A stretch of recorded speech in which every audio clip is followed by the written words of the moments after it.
If Ormund Hightower is telling the truth, then Episode 7 is not just setting up the Battle of Tumbleton. It is setting up the one move that could break Rhaenyra emotionally before the war even reaches her.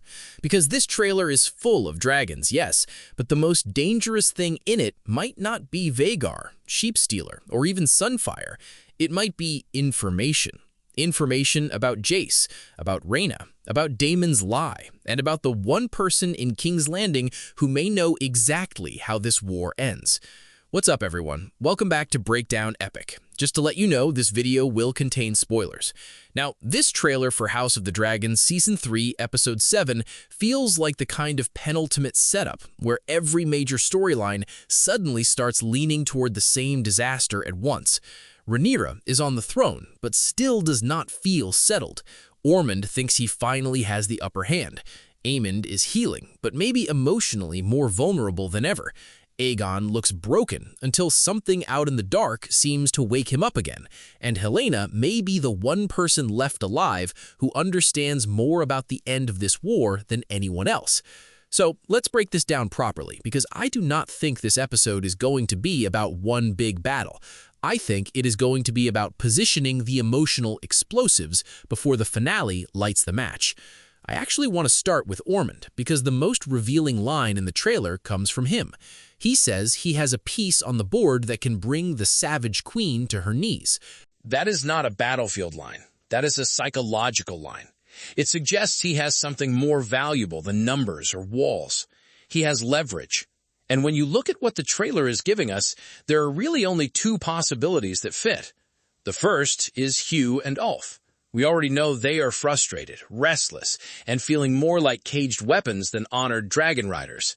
If Ormund gets word to them, or to one of them, that Tumbleton holds leverage over Hugh through his wife and leverage over Rhaenyra through the civilian consequences of any attack, then the dragon seeds become vulnerable in a completely different way.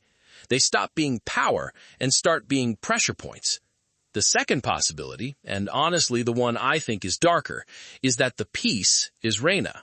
If Ormund somehow learns that Sheepstealer's rider was not a green agent but Daemon's daughter, then he has something much more dangerous than a battle advantage. He has the truth that could split Rhaenyra's inner circle from the inside. Because once Rhaenyra learns that Jace's death traces back to Rhaenyra and that Daemon covered it up, the war changes shape instantly. That is not military loss. That is personal betrayal. And in my opinion, that is exactly the kind of information that could bring her to her knees. Now let's rewind and talk about Rhaenyra, because this trailer once again makes it clear that she has the throne, but not the piece that was supposed to come with it. Every shot of her looks tense, restless, like she is wearing authority rather than inhabiting it. That finger-tapping image is great because it tells you everything without dialogue. This is a woman who has won the seat and lost the feeling of control. The pressure is still there. The grief is still there. The paranoia is definitely still there.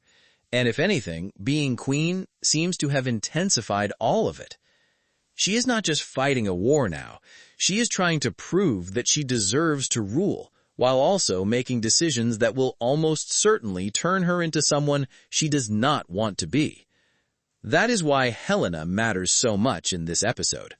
Alicent already told Rhaenyra that Helena sees things, and now the trailer has Rhaenyra standing over her, demanding answers. That is a huge moment, because if Rhaenyra is finally willing to compel Helena as queen rather than ask her as sister, then the slide has already begun. She is stepping into control through force, and I think the desperation in that scene is the real point. Rhaenyra does not just want prophecy. She wants certainty. She wants someone to tell her how to win this war without losing herself in it. But this world never gives prophecy in that kind of clean, helpful way.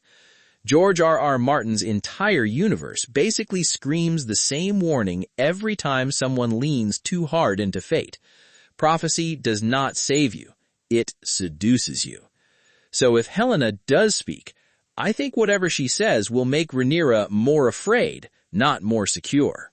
Now let's move to Aemond and Alicent, Because if there is one storyline here that feels like it could turn from quiet tension into outright horror, it is this one.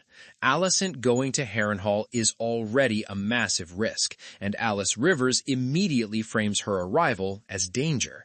That matters, because Aemond is not stable, not emotionally, not politically, and definitely not in the way he processes family. He has wanted approval his entire life. He has also wanted control over the people who denied it to him. And now his mother walks into the one place where he is weakest, wounded, hidden, dependent on Alice, and possibly easier to manipulate than he has ever been. So the question is not whether Aemond trusts Alicent. The question is whether he believes she came to save him or finish him. And honestly, after everything that has happened, I do not think he gives her the benefit of the doubt.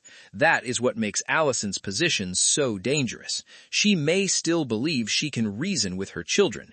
The reality is that the war has already changed them into people who hear motive before mercy. And if Alice Rivers keeps feeding Aemond exactly the right emotional poison, then Alicent could walk into Harrenhal hoping to protect Helena and end up paying for it with her own life. Personally, I think that is one of the biggest dangers in the whole trailer. Now let's talk about Aegon, because his scenes are short but loaded. He looks exhausted, defeated, almost like he has hit the end of what humiliation can do to a person. But then the trailer gives us that strange orange glow, and his expression changes. If Sunfyre really is alive, then this is not just a reunion with a dragon. It is the return of identity. Sunfyre is the last piece of Aegon that still feels royal, still feels chosen, still feels like proof that he is not finished. That is why I think even a damaged, wounded Sunfyre changes the board dramatically. No, Sunfyre cannot match a fully fit Vhagar, but Aemond does not know where Vhagar is. That matters. It creates uncertainty on his side and belief on Aegon's. And once Aegon starts believing again, he becomes more dangerous than he looked in the previous episode. Now let's go back to dragons overall, because the very first image of the dragon pit in the trailer is doing more than just reminding us dragons exist.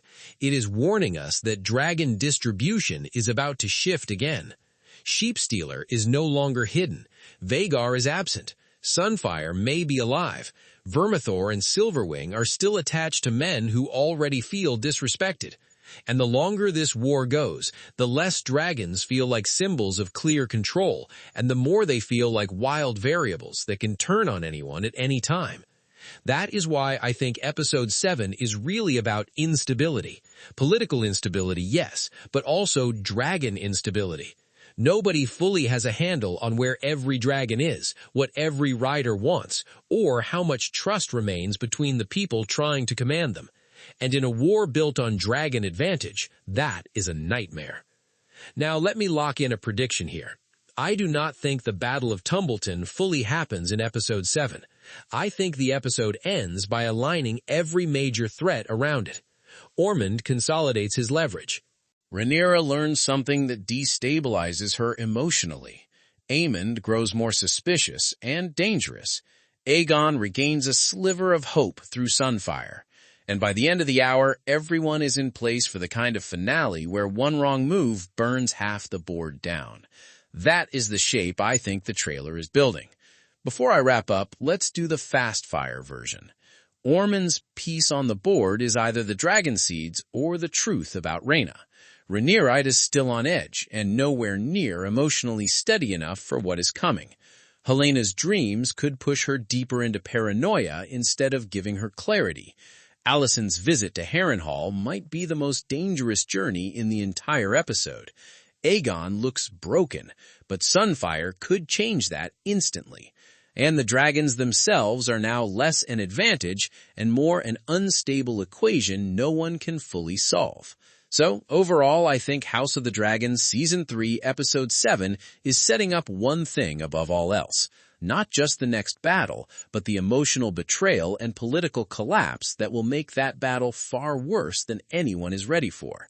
But anyway, that is my breakdown of the House of the Dragon Season 3, Episode 7 trailer, and my theories on what it is really setting up next. If you enjoyed this video, make sure to like, subscribe, and let me know in the comments. Do you think Ormund's secret weapon is a dragon, a betrayal, or the truth itself? I will catch you in the next one.